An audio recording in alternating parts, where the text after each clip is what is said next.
Vamos a seguir entonces.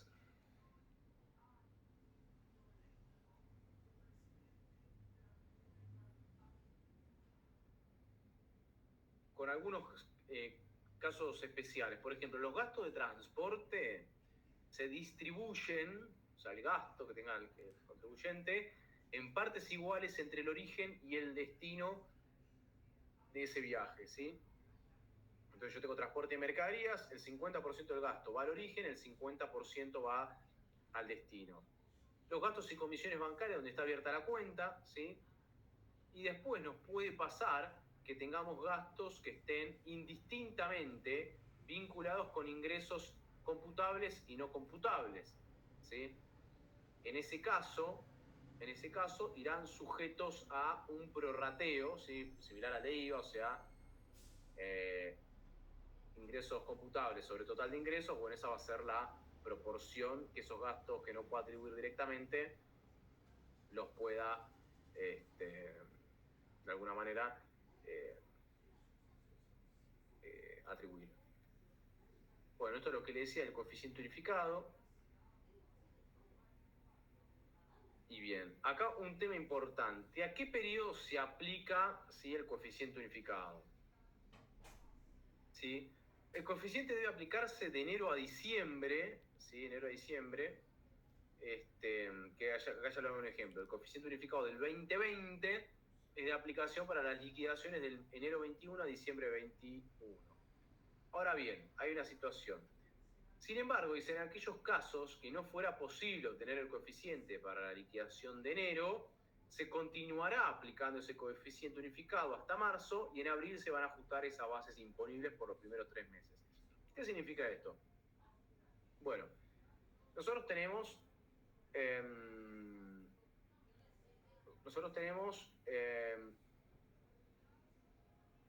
los sujetos empresa, ¿sí? Los sujetos empresa que consideran el último balance cerrado, ¿sí?, a efectos de determinar el coeficiente unificado.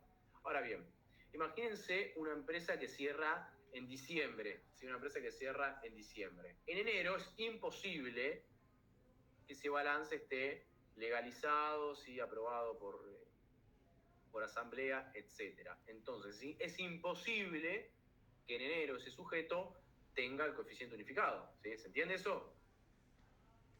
Entonces, en ese caso, lo que dice la ley, dice, bueno, es una cosa, dice, seguí utilizando el anterior hasta marzo, y en abril, cuando ya tengas el nuevo, ajustá la diferencia de lo que atribuiste de más o menos en cada jurisdicción, de acuerdo a la diferencia que haya entre el coeficiente anterior y el coeficiente nuevo, ¿sí?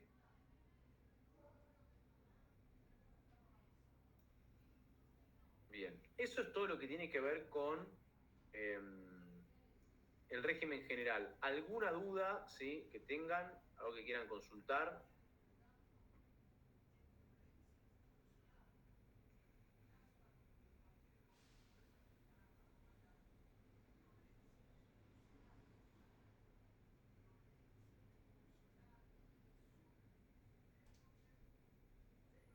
No, profe, más o menos. ¿Están ahí? Bueno, Está. Ok. ¿Seguros? Miren que es un tema difícil el convenio, ¿eh? Pero bueno. Consulta. Sí. Todo lo que es ingresos y gastos no computables, o sea, no son computables para lo que es el coeficiente unificado, no tiene que ver con la alícuota. Exactamente. Las alícuotas, ¿sí? La alícuota Son se aparte. aplica la alícuota a un ingreso atribuido a una jurisdicción, o sea, en el mes, ¿sí? O sea, yo tengo un ingreso donde yo ya tengo determinado mi coeficiente y esa es mi base imponible en la jurisdicción, ¿sí? Y después, bueno, cada jurisdicción a cada actividad le pone una alícuota, ¿sí? Puede ser 3, 4, 5%, 8, la que sea. ¿Sí? No tiene nada que ver. Acá el convenio multilateral lo que intenta resolver es la atribución de esos ingresos a cada jurisdicción a efectos de que no haya una múltiple imposición. Una vez que yo ya tengo atribuido ese ingreso, es decir, por ejemplo, por el régimen general, donde digo, bueno, el coeficiente unificado es 80% capital, bueno, yo atribuyo de mi facturación mensual el 80% a capital federal y después capital federal le pondré una alícuota. ¿Se entiende eso? Ok, sí. ¿Sí? Sí. Bueno, buenísimo. Gracias. ¿Cuándo era el parcial? 20 de noviembre. 20 de noviembre, ¿sí? 20 de noviembre. Miércoles 20 de noviembre. Bueno, este parcial, ¿sí? Este parcial. Y la clase de repaso que es debe ser el lunes 18. El feriado. Entonces, ¿qué es? El jueves 14 debe ser. Debe ser el jueves 14, seguramente. Bueno, acuérdense, lo mismo, vayan, ¿sí? Vayan a la clase de repaso. Yo no voy a estar, pero vayan igual. Este parcial está un poco más atomizado, ya no es mitad finanzas públicas, ¿sí? Mitad ganancias, etc. Ya es más distribuido, ¿sí? Un 25, 25, 25, se distribuyen más los temas, por lo cual no dejen de lado, ¿sí? Ninguno de los temas, ninguno. Porque realmente una vez es o lo del final medio que los deja o lo del principio, ¿sí? No dejen de lado ninguno de los temas. Después tienen la instancia de recuperatorio, ¿sí? La instancia de final, ¿sí? Que independientemente de que vayan al final, o sea, sigan, ¿sí? Sigan hasta el final, porque lo que importa es aprobarla. Yo cuando cursaba me acuerdo que tenía gente compañeras o compañeros que decían, no voy a ir al final porque me baja el promedio, porque vieron que se promociona por 7, y me dicen, no, al final me queda un 4. Nadie en la vida profesional te pregunta el promedio, ¿sí? O sea, nada, lo habrán visto. Importante es recibirse, ¿sí? Importante es recibirse. Entonces sigan hasta el final, ¿sí? No lo dejen, porque lo que no hacen ahora lo van a ver el cuatrimestre que viene, ¿sí? Y es atrasarse, ¿sí? Es atrasarse. Y mi consejo es, después cada uno tiene su vida, sus temas, bueno, sus prioridades, recibirse lo más rápido posible, ¿sí? Hasta le diría independientemente de la facultad que sea, porque yo conozco muy buenos profesionales de universidades quizás no muy prestigiosas, vieron que hay esas, que uno dice, bueno, porque te recibiste en la universidad, y muy malos profesionales de universidades capaz públicas o no sé, la UBA o algunas de Zamora, La Matanza, que son buenas, o no sé, San Andrés, Austral, cualquiera de esas, que no son buenos profesionales, ¿sí? Entonces, para mí lo importante, y esta es mi opinión nada más, es recibirse cuanto antes, porque, insisto, profesional uno se hace cuando tiene el título 5 o 6 años en la espalda en la calle, ¿sí? Uno se recibe y somos nada, ¿sí? Se recibe, el título dice que aprobaron 35, 36 materias que fueron constantes, leyeron y estudiaron, ¿sí? Profesional se hace uno en la calle, ¿sí? Con todo eso. La universidad te da el pantallazo inicial para que uno tenga herramientas, pero uno profesional después con el título en la calle hace, ¿sí? Le da la forma que uno quiere, y ahí es donde realmente se ve, ¿sí? la verdad. Obviamente que cuesta un montón recibirse, hoy en día es casi un requisito para muchas cosas necesario, pero nada, no descuiden la parte práctica, ¿no? de lo que pasa en la calle. Muchas veces, sobre todo los más jóvenes, al menos a mí me pasaba cuando cursaba, priorizan, como mucho pasa en la vida hoy, no sé, el placer más corto, ¿sí? O no sé, no, trabajo en esta multinacional que me paga tanto, tengo la prepaga, tengo el comer en planta, pero claro, resulta que profesionalmente, ¿sí? No te suma tanto. O sea, está bueno, sí, en el currículum aparece, pero depende de qué tareas es también. Entonces, capaz que un compañero tuyo que está en otro lugar, que le pagan menos, o que labora una pyme, ¿sí? Porque eso también se los voy a decir. Cada uno después le va a dar a su carrera el enfoque que quiera, ¿sí? Algunos irán por el lado corporativo y querrán ser directores, CEOs o lo que fuera de alguna compañía grande, y otros querrán tener su propia compañía, ser consultores, o trabajar en pymes, ¿sí? Y yo les puedo asegurar que, o en una startup, ¿sí? Que en cualquier de todos los escenarios les puede ir bien, ¿sí? Yo tengo clientes pymes, como la mayoría de los contadores, les puedo asegurar que hay gerentes de pymes que ganan mucho más que alguien que trabaja en una multinacional. Y la vida pyme, ¿sí? Que es la que probablemente se encuentren, salvo que vayan al mundo de la corpo grande, ¿sí? La vida pyme tiene un montón de particularidades, ¿sí? Que el mundo corporativo las tiene resueltas, ¿sí? Imagínense por ejemplo, del lado del contador, lo que puede ser armar el balance de una empresa chica que te dan un montón de papeles así, el banco, cruzarlo, orden de pago, no, ¿qué orden de pago? Dice, yo soy un boliche, bueno, dejar un balance como podés, y lo mismo si ustedes van a trabajar, te van a empezar a hacer un montón de consultorías o cuestiones, y la pyme es un mundo aparte. Entonces, ese es un consejo que también es importante saber cuanto antes, pues prueba de error, todos nos podemos equivocar, en realidad no son errores, sino son aprendizajes, a dónde queremos ir, ¿sí? O sea, qué queremos hacer con nuestra carrera y con nuestro título, ¿sí? Cuanto antes tengan en claro eso, ¿sí? Más rápido lo van a hacer y más lejos van a llegar, ¿sí? Eso al menos es mi experiencia, ¿sí? En esto. Entonces es probable, ¿sí? Que muchos años o algunos años tengan que hacer el esfuerzo de ganar poco, hasta que te explote, te dirían, en cuanto a cantidad de horas de trabajo, lo que sea, pero ganar experiencia. Y cada uno tiene su master plan de a dónde quiere llegar, ¿sí? Pero bueno, está después, como le digo, en cada uno qué enfoque le quieren dar, ¿sí? Por eso yo decía, a los que quieran y les gusta, vayan, conozcan el consejo, ¿sí? De ciencias económicas y empiecen a hacer, ¿sí? Algunas actividades que les va a abrir bastante la cabeza. Pero bueno.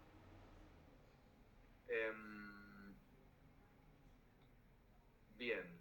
Yo cuando esto lo puedo decir ahora, pero siempre, como les decía, dedico 20 minutos, media horita, que ahora no lo vamos a hacer, pero a hablar de la vida profesional. Así que esto en la clase es mucho más enriquecedor. Es un poco, está bueno que alguien nos vaya hablando de qué es lo que nos vamos a encontrar el día que nos recibimos. Yo le voy a contar de forma muy breve, ¿sí? Cuál fue mi experiencia. Yo le decía que yo me recibí con el profe con el que empecé la carrera, ¿sí? Con Manuel. Y yo quería, o siempre tuve, al menos de que estaba en la universidad, tener mi estudio, ¿sí? O trabajar en un estudio. Entonces, si él tenía un estudio, yo dije, bueno, yo quiero laburar, quiero que este tipo que me contaba, digo, yo quiero ser como él. No sé, bueno, yo lo acompañaba al auto todos los días, bueno, hasta algún día le digo, profe, escúchame, quiero saber cómo iniciar mi carrera profesional. Me dice, bueno, venite un día al estudio y charlamos. Bueno, voy al estudio y me dice, mira, lo primero que tenés que hacer, me dice, esto fue lo que me dijo mi profesor. ¿Sí? Dice, lo primero que tenés que hacer, me dice, ¿viste toda esa ropa que vos tenés a la facultad? Bueno, tirá la mierda, me dijo, tirá la mierda. Y comprate el mejor traje que puedas, me dice. Si te compras, que cuando te lo sacás, que sea de marca, tenga una marquita, me dice. Una camisa también, me dice. Vos comprate una camisa que tenga una marquita, me dice. ¿Por qué? El contador, y esto aplica a cualquier profesión, vende por la imagen, no por lo que sabe, ¿sí? Vende por la presencia, no por lo que sabe, ¿sí? Por más de que en el 99% de los casos al revés, ¿sí? Hay profesionales muchísimo mejores que quizás tienen menos lobby, menos marketing, y vas a decir, che, que no es tan bueno. Y bueno, pero, digamos, tiene una presencia y lo vas a estar y llegar a clientes que otro no puede llegar. Entonces me dice, eso es lo primero. Entonces, me dice, vos tenés que tener dos cosas, presencia, ¿sí? Y seguridad, ¿sí? Que por eso él nos hinchaba las bolas en la clase con que yo no puedo estar todo el tiempo diciendo, yo creo, a mí me parece, debería ser. No, eso no es. Presencia y seguridad, ¿sí? Y esto es por qué. Y yo se lo decía recién, de acuerdo al universo en el cual ustedes vayan a trabajar. Si ustedes van a trabajar con dueños de pymes, ¿sí? Que pymes, a ver, es todo lo que no es una multinacional, o sea, puede haber pymes de, no sé, 300 empleados, ¿sí? El dueño de la pyme, ¿sí? Que generalmente son empresas familiares, es un tipo que muchas veces, ahora ya hay nuevas generaciones, pero no terminó a veces ni el colegio, ¿sí?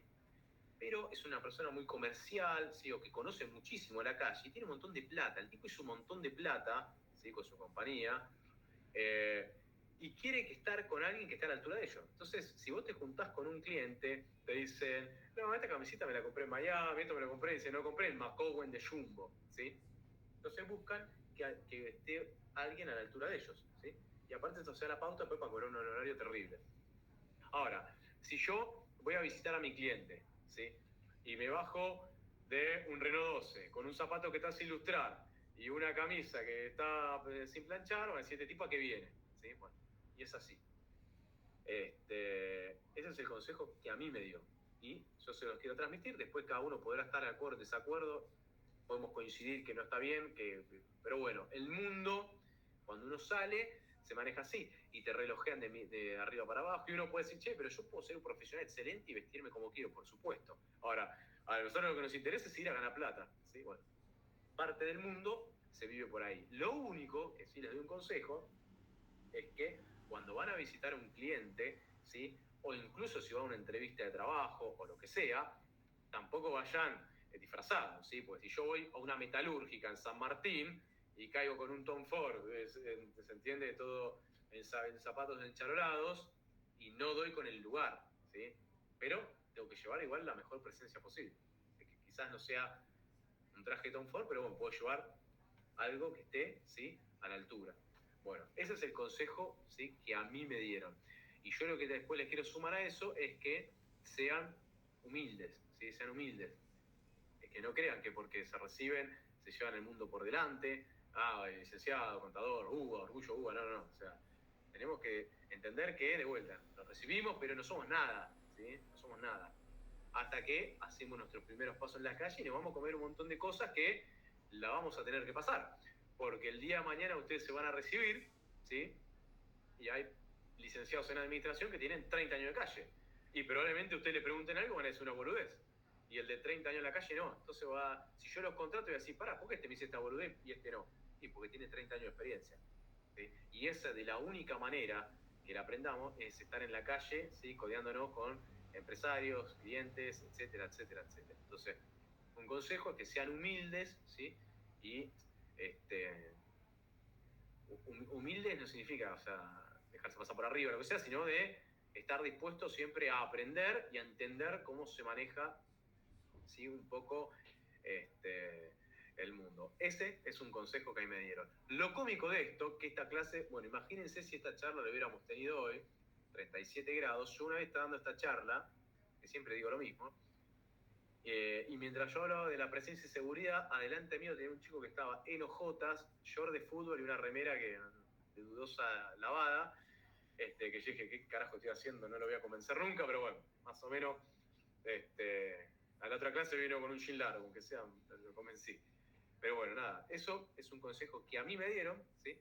Y sobre todo los que, quizás no todos en este curso, muchos vienen de familias humildes, ¿viste? O de gente que es primero universitario de la familia, o que no tuvimos la posibilidad de trabajar directamente en una empresa quizás, como digo, corporativa, y tenemos que entender y descifrar un poco el mundo como es. Ese es el consejo que ahí me dieron y a mí me sirvió, ¿sí? A mí me sirvió. Después cada uno haga lo que quiera.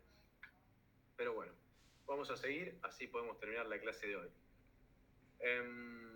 Y la vestimenta también, incluso a veces por la universidad, no por mí, porque yo soy un Carlitos, pero digo, hay docentes que a veces por respeto a la universidad hay que tener determinada presencia, ¿sí?, por la gente que nos pasa por al lado. Nos pasan decanos, nos pasan profesores eméritos, bueno, hay que tener cierto respeto también para la institución. Pero bueno, vamos entonces a hablar de los regímenes especiales, ¿sí? Vamos a hablar de los regímenes especiales. Hasta ahora dijimos, bueno, todo lo que sea regímenes generales, es decir, aquellos que no son especiales, van por el coeficiente unificado, ¿sí? Es decir, distribuir por porcentajes, ¿sí? Un porcentaje que yo determino que es el coeficiente unificado y todos mis ingresos de un año los voy a distribuir de acuerdo a ese coeficiente. Ahora vamos a ver justamente todos los ingresos que no son del régimen general, es decir, que son de un régimen especial. Y todos tienen la misma estructura, generalmente. Una parte a la sede y una parte al lugar de las obras, al lugar de prestación del servicio, al lugar donde está el bien asegurado, etc., ¿sí? En el caso de construcción, el 10%, ¿sí?, va a la sede, ¿sí? Entonces yo tengo la sede, como les decía, en Capital Federal y la obra en Provincia de Buenos Aires. Bueno, cada obra, ¿sí?, la voy a tener que distinguir, ¿sí?, en dónde se realizó. Entonces, si yo les digo, estoy haciendo, no sé, una casa en Puertos en Escobar, ¿sí?, y tengo la administración en Capital Federal, el 10% va a ir a Capital Federal, el 90% a Escobar, que es Provincia de Buenos Aires, ¿sí? Y así sucesivamente. ¿Les queda claro eso? Sí, profe. Sí, bueno, buenísimo. Así funcionan todos los regímenes especiales. ¿Sí? Ahora igual después les voy a hacer el caso de, que esto lo voy a explicar una sola vez para todos los regímenes, que es si tengo más de una administración. Las entidades de seguro tienen el 20% en la sede y el 80% donde están situados los bienes o las personas, ¿sí? Entonces, no sé, Sancor Seguros, que tiene su administración en Sunchales, en Santa Fe, todas sus pólizas, todas, tendrán el 20%, se van a grabar en provincia de Santa Fe, y el 80% de acuerdo a donde estén situados los bienes o las personas que se aseguran. Puede pasar que esté en Santa Fe, sí, entonces el 100% va a ir a Santa Fe, pero si no puede ser el 20% en Santa Fe, 80% Capital Federal y así sucesivamente. Quiere decir, ¿sí?, que construcción, entidades de seguros no determinan coeficiente unificado para estas actividades. Ahora, si Sancor Seguros, además de su actividad de seguros, tiene una actividad comercial que no está en el régimen especial, por esa actividad comercial o todas las actividades que no sean de aseguradora, sí determinará el coeficiente unificado. Transporte de cargas, ¿sí?, o pasajeros, se graba en la parte de ingreso bruto correspondiente al precio de pasajes percibidos devengados en el lugar de origen del viaje. ¿Qué quiere decir? Que si yo me voy a Retiro, ¿sí?, y me tomo un micro a Las Toninas, ¿sí?, ¿de dónde inicié el viaje? En Retiro, Capital Federal. Por más que vaya a Las Toninas, el ingreso se graba en Capital Federal. Ahora bien, me subí en Retiro y una persona subió, no sé, en El Pato, en provincia de Buenos Aires. Mi ingreso, mi boleto, mi ticket se va a grabar en Capital Federal y la persona que subió en El Pato, ¿sí?, se asignará a provincia de Buenos Aires, porque es donde inició su viaje. Lo mismo pasa para el transporte de cargas. Yo acá les pongo, no confundir con la atribución de gastos entre jurisdicción. ¿Se acuerdan que hace un rato yo les decía que los gastos, a efectos de determinar el coeficiente de gastos, eran 50 de origen, 50 de destino? Eso es el gasto, no tiene nada que ver. Acá estamos hablando de una empresa de transporte de pasajeros o cargas, ¿sí? Quiere decir que las empresas de transporte de pasajeros o cargas graban el ingreso en el lugar de inicio del viaje, ¿sí? Quiere decir que, vamos a hacer un ejemplo, ¿sí?, que yo casi, por amor a la universidad no lo hice. Vamos a tener en cuenta que yo me quería ir mañana a Belo Horizonte a ver Atlético Mineiro River, ¿sí?, que los micros de los chicos ya salieron. Bueno, entonces, si yo me fui en micro y salí de Argentina, y salí, no sé, supongamos de River, que es donde salimos, ese ingreso está grabado en Capital Federal, porque salió de River, ¿sí?, Capital Federal. Ahora, el de vuelta, que sale del exterior, que sale de Belo Horizonte, ese ingreso no está grabado por ingresos brutos. ¿Por qué? Porque es un ingreso en ese caso de Brasil. ¿Se entiende? No está grabado por el impuesto. ¿Queda claro eso? Sí. Sí. Pues es un impuesto obviamente provincial de Argentina, ¿sí? Bueno. Y ahora vamos a pasar al que más nos interesa, a uno de los que más nos interesan, que es el de profesiones liberales, ¿sí? O sea, nosotros. El 20% donde está el estudio o la oficina y el 80% a la prestación del servicio. Entonces, si yo tengo el estudio en Capital Federal, el 20% irá a Capital Federal, y si el 80% es a un cliente de provincia de Buenos Aires, grabaré el 80% en provincia de Buenos Aires. Ahora bien, después, cada jurisdicción a ese ingreso que se va a atribuir, en este caso el 20% en capital y el 80% en provincia de Buenos Aires, le dará el tratamiento que cada jurisdicción quiera. Si algunos se acuerdan algo de la clase pasada, el 20% de capital va a estar exento, ¿se acuerdan que había requisitos para la exención? Y el 80% de provincia de Buenos Aires va a estar grabado, por ejemplo, al 3%, ¿sí? ¿Se entiende eso?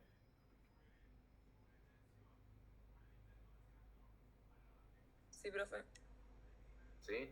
Entonces, si usted el día de mañana se inscribe en ingresos brutos, bueno, el 80% lo van a atribuir a la jurisdicción a la cual le prestan el servicio y el 20% a donde tengan su oficina, estudio o su casa, fuera. Sí, acá es importante, bueno, que para hacer uso de la exención deberían tener el DNI en Capital Federal, ¿sí? Ahora bien, y este caso aplica para todos los casos de construcción, seguros, cualquiera que tenga el 20% en la administración o estudio, o el 10 o el que sea, y el restante en la jurisdicción donde se prestó el servicio o la venta. Supongamos que yo tengo más de una oficina. Vamos a hacer cuenta que nos va muy bien, ¿sí? Y yo tengo un estudio en Capital Federal, pero tengo además una oficina, no sé, en Ramos Mejía, una oficina en Provincia de Buenos Aires. En ese caso, ¿qué quiere decir? Que ya el 20% va al estudio. Pero yo tengo más de un estudio. ¿Qué hago?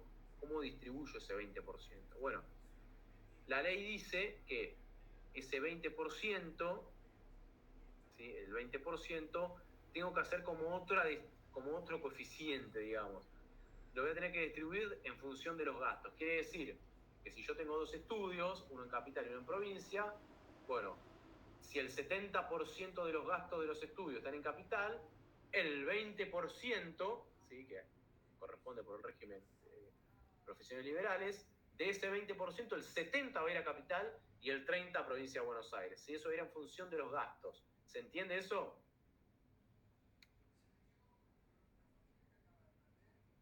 Sí. ¿Sí? Esto aplica a cualquier régimen especial que tenga donde haga referencia a administración, estudio, etc. ¿Sí? Es como otro coeficiente más chiquito que tengo que armar en función de los gastos únicamente. En función de los gastos. Comisionistas hace lo mismo, 20 en lugar de la oficina, 80 en radicación de los bienes. Esta la vamos a pasar. Y después les voy a presentar solamente del artículo 13 el primer par. A ver, el artículo 13 es el más complicado, que no lo vamos a ver en detalle, que tiene prácticamente unas cuestiones de algunos insumos y la parte agropecuaria, ¿sí? Entonces, vamos a un ejemplo muy típico.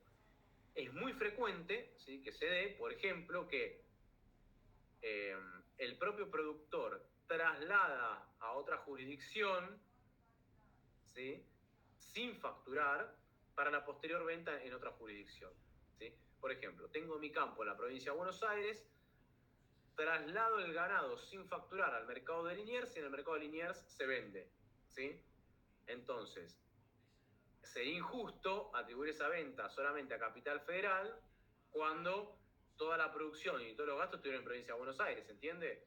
Entonces yo voy a tener, por un lado, la jurisdicción productora, que va a ser la provincia de Buenos Aires, y por otro lado, las jurisdicciones comercializadoras, que por ejemplo puede ser Capital Federal.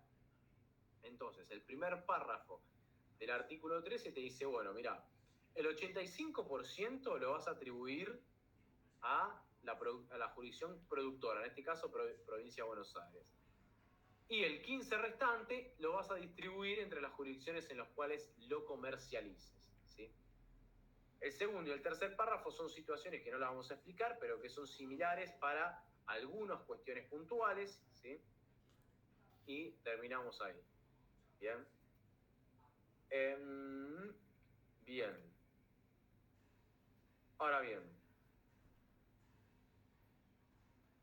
lo que nos puede pasar es que a la hora de inscribirnos en el convenio multilateral, se pueden dar 2 situaciones. Que yo ya sea un contribuyente local y empiezo a desarrollar actividad en otra jurisdicción, ¿sí? Entonces ahí paso de contribuyente local a contribuyente del convenio multilateral, o que directamente inicie actividad en todas las jurisdicciones. Esas son las 2 situaciones que se pueden dar. Ahora bien, ¿qué pasa el primer año? ¿Qué pasa el primer año? Vamos a dar cuenta, nosotros somos una empresa que va por el régimen general. ¿Qué coeficiente uso? Ninguno, si no tengo ningún balance, no tengo nada. ¿Sí? No tengo coeficiente unificado. Bueno, ese primer año, ¿sí? El contribuyente va a atribuir los ingresos de forma directa a la jurisdicción. Quiere decir que vendí en provincia, todo el ingreso va a provincia de Buenos Aires. Vendí en Mendoza, todo el ingreso era Mendoza. Y así sucesivamente, ¿sí? Hasta esperar a tener mínimo 90 días de actividad en el convenio, y ahí sí empiezo a determinar el coeficiente unificado. O sea, tengo que tener como mínimo 90 días atribuyendo de forma directa a cada jurisdicción, ¿sí? Y después sí voy a poder, al año siguiente, una vez que tenga un balance cerrado con ingresos con ingresos del convenio multilateral, ahí sí voy a poder hacer el coeficiente unificado. Lo mismo pasa con los contribuyentes locales que pasan a convenio multilateral, ¿sí? O un contribuyente que da de alta una jurisdicción. La primera vez que da de alta una jurisdicción, siempre va el ingreso de forma directa a esa jurisdicción, que es lo que se llama el artículo 14. ¿Sí? El artículo 14 dice que, bueno, que en la medida en que no haya un coeficiente para esa jurisdicción, ¿sí? Los ingresos durante ese primer año van a ir, año calendario, van a ir por año fiscal, porque va de enero a diciembre, van a atribuirse directamente a esa jurisdicción, ¿sí? A esa jurisdicción. Así que bueno, esto es todo lo que tiene que ver con convenio multilateral, ¿sí? Con convenio multilateral. Repásenlo, si tienen alguna duda, bueno, yo estoy en un grupo con, no sé, con Oscar, Graciela y no me acuerdo si uno de ustedes, me pueden enviar las dudas, ¿sí? O si hay algunas las podemos ver ahora. Como les decía, esta es la última clase que tienen conmigo. Después, bueno, siguen con Oscar y con Graciela. En la clase repaso no voy a estar. Y recién nos podemos reencontrar. Probablemente vaya, si estoy en Buenos Aires, a la entrega de notas. ¿Sí? Que creo que es el 7 de diciembre. Así como de mi parte, fue un placer, un gusto estar con ustedes. Bastante audiencia tenemos por la etapa del cuatrimestre. Y bueno, muchos éxitos en el segundo parcial, recuperatorio, final, a meterle, ¿sí? O sea, hay que darle, aprobar y recibirse, ¿sí? O sea, después, a la larga, vale la pena y nos llevamos un buen recuerdo de la universidad. Después, como les digo, no sé cómo serán las demás cátedras o cómo ha sido su cursada en la UBA, porque nunca cursé en la UBA. Independientemente de la ideología de cada profesor, lo que sea, saquen siempre sus propias conclusiones, ¿sí? De todo. O sea, no se dejen llevar a casa ni por un lado ni por el otro. Saquen sus conclusiones.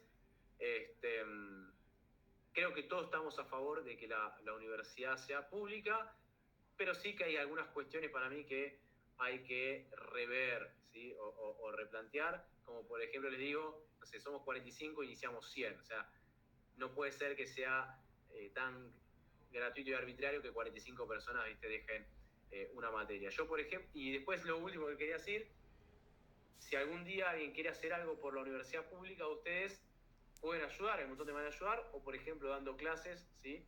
Yo, por ejemplo, doy clases, no sé si lo dije, pero soy gratis, o sea, no me pagan ni un colectivo, y lo hago con gusto, y le dedico un montón de tiempo, y dejo de hacer un montón de cosas por dar clases, porque, digo, bueno, le voy a devolver a la universidad pública lo que alguna vez me dio a mí, entonces dije, bueno, como mínimo el tiempo que yo tarde en recibirme, voy a dar clases en la facultad, ¿sí? Y hay un montón de gente en la universidad que da clases gratis, ¿sí?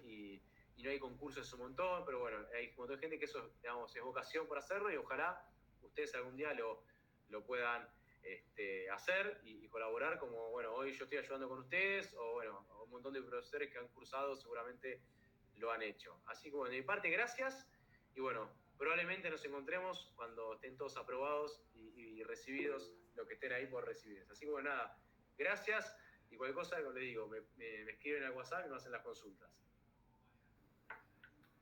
Gracias. Gracias. Gracias. Gracias, chao.